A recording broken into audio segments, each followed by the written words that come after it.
Kuha ito sa Chinese flag research vessel na Shenko nang mamataan sa dagat bandang Catanduanes.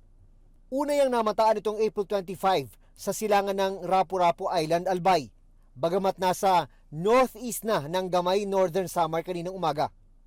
Palipat-lipat umano ito ng pwesto at hindi sumasagot sa radio challenge ng AFP. Ang susunod po nating hakbang ay magpadala ng barko para i-intercept at alamin kung anong ginagawa ng barkong yan within our exclusive economic zone. Ang malinaw sa ngayon, namataan ito sa silangan ng Pilipinas na malinaw ng mas malayo sa China at hindi sa West Philippine Sea kung saan may inaangking mga teritoryo ang China na bahagi ng ating exclusive economic zone o EEZ.